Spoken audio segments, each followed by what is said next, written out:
When my husband texted, "Don't be late tonight. Mom has a surprise waiting for you." I smiled the entire drive home from my military base, holding our 1-year-old daughter tight. But the moment I walked in, the living room was filled with quiet, stone-faced relatives. Before I could even drop my duffel bag, my husband slammed a legal document onto the table. "She's not my child," he screamed, his voice filled with a terrifying, rehearsed rage. My mother-in-law instantly pointed a trembling finger at the door, yelling, "Get out of my house!" They had a fake DNA test, a pack of lies, and a plan to lock me out of my own life while I was serving my country. I stood there, blindsided, realizing the man I trusted had orchestrated a brutal trap to steal my baby. Follow my story until the end to see how I turned their trap against them. When the front door closed behind me, the suffocating silence in that room made me realize my uniform wouldn't protect me from the snakes inside my own home. My name is Vanessa.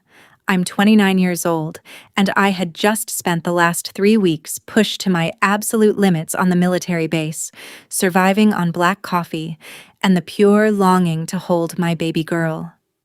My duffel bag was still slung over my shoulder, and my 1-year-old daughter was resting heavily against my chest, her tiny fingers curled into my collar.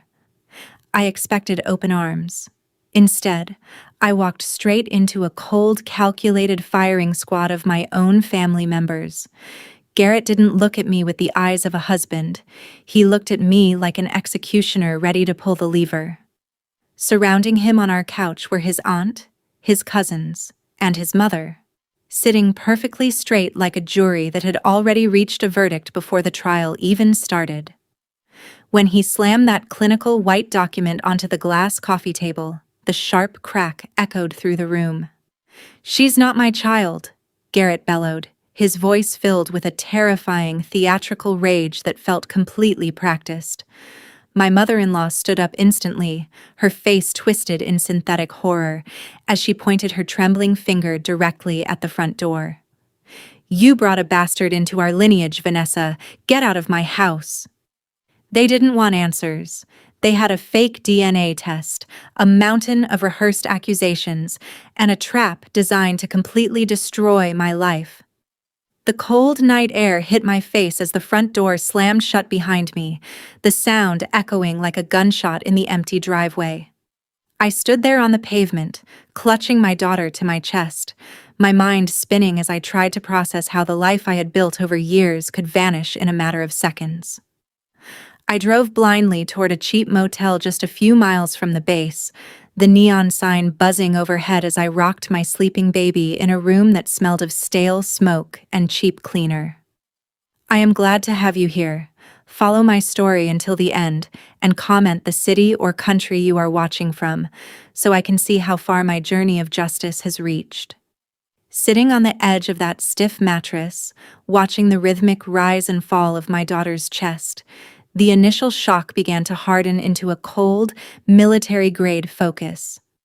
Garrett's theatrical outrage didn't make sense. A man who truly believed he had been betrayed would look broken, not triumphant. This wasn't an emotional breakdown. It was a highly coordinated legal strike executed the exact moment my guard was down. Suddenly, pieces of past conversations began clicking into place, from his intense questioning about my military life insurance policies to his sudden interest in my late father's estate structure. He wasn't running away from a broken marriage. He was running toward a massive financial payday, and he needed me completely out of the picture to claim it. By 0600 hours the next morning, I had officially shifted from a grieving wife to a soldier planning a counteroffensive. I knew better than to play Garrett's game on his home turf with a regular divorce lawyer, so I bypassed the local civilian channels entirely. Instead, I marched straight into the legal assistance office on my military base and laid out the fraudulent document before a seasoned captain who specialized in protecting service members from domestic exploitation. At the same time, I reached out to a trusted private investigator, a former military intelligence colleague who knew exactly how to track down things that people desperately wanted to keep hidden in the dark. We didn't waste a single second crying over spilled milk. We went straight for the throat of that alleged DNA report. My investigator began pulling the regulatory filings for the medical facility prominently stamped on the letterhead Garrett had slammed onto the table. Within 3 hours, the first crack in their perfect wall appeared. The laboratory listed on the document didn't even exist in our state's official medical registry. It was nothing more than a ghost company with a digital front. Digging deeper into local digital footprints, my investigator uncovered a hidden paper trail showing Garrett had made multiple encrypted payments to an unscrupulous local document fixer. He hadn't uncovered a devastating family secret. He had literally gone shopping online for a custom-made lie to strip me of my motherhood. The deeper my investigator dug into Garrett's digital life, the more the sickening truth began to unravel before my eyes. We quickly uncovered the desperate motive behind this elaborate theater. Garrett was drowning in a sea of hidden financial ruin. Over the past 18 months, he had completely drained our joint savings account, funneling every single dollar into an unrecorded, high-risk business venture that had completely collapsed behind my back. He owed hundreds of thousands of dollars to high-interest predatory lenders who were now threatening to take everything he owned. He was facing total bankruptcy and public disgrace, and he needed a massive influx of cash immediately to save himself from a looming prison sentence. That was when the investigator pulled up the legal framework for my late grandfather's generation-skipping family trust. It was a massive, highly restricted fund worth millions, designed specifically to safeguard the future of my daughter. Under the strict terms of the trust, the money was completely locked away from me and Garrett under normal circumstances. However, a hidden emergency clause stated that if the mother was legally proven unfit, abandoned the family, or was stripped of custody due to severe moral turpitude, full control of the monthly distributions would immediately transfer to the child's legal guardian. Garrett didn't care about a DNA test, and he didn't care about a fake betrayal. He was weaponizing a manufactured scandal to legally label me an unfit mother, steal my daughter, and gain unfettered access to a multi-million-dollar trust fund to pay off his criminal debts. With the full scope of Garrett's financial desperation exposed, every protective instinct I had told me to march back into that house and tear his world apart right then and there. But my military training had taught me that a premature attack only alerts the enemy. If you want to ensure a total victory, you let the adversary believe their strategy is working flawlessly. I called my base legal officer and instructed him to draft a carefully worded, defeated response to Garrett's initial legal demands. We made sure the letter sounded exhausted, broken, and deeply intimidated, subtly implying that I was too emotionally drained by the deployment and the heavy accusations to mount a real defense. The trap worked beautifully, catching him completely off guard. Believing his elaborate DNA stunt had thoroughly broken my spirit and forced me into submission, Garrett and his mother completely lowered their defenses. My investigator tracked them uncorking an expensive bottle of wine on the balcony that very evening, celebrating their perceived victory over the naive soldier. Within 48 hours, Garrett's attorney eagerly reached out to schedule a fast-tracked mandatory mediation conference at a local legal office, intending to quickly finalize the full custody agreement before I could change my mind. I quietly signed the confirmation papers, letting him believe he was walking toward a massive financial payday, when in reality, he was marching his entire family straight into an ambush.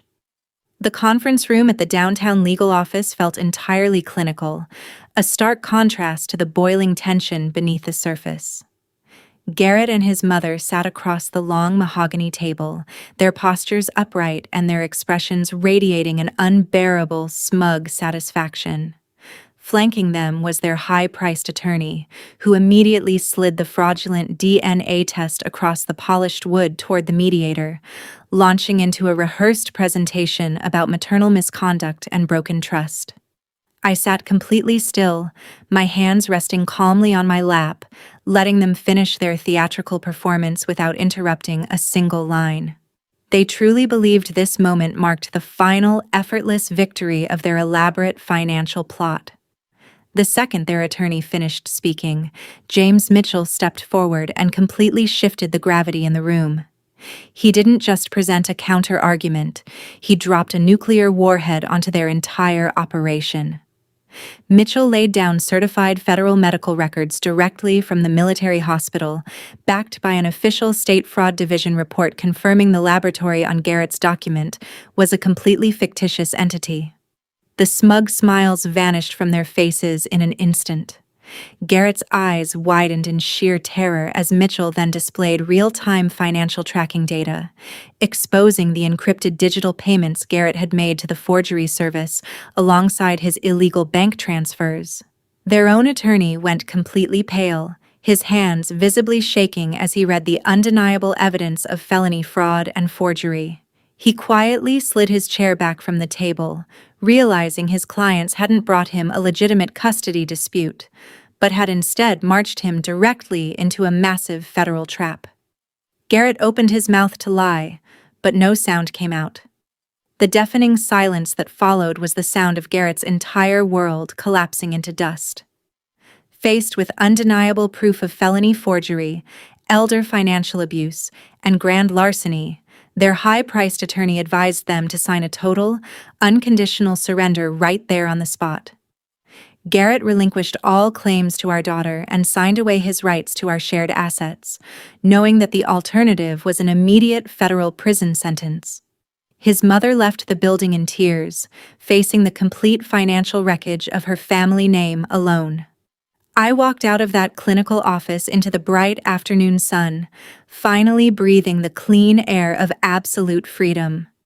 3 months later, my daughter and I settled into a beautiful, sunlit home, far away from their toxic manipulation, our lives secured completely by the family trust they had tried so desperately to steal.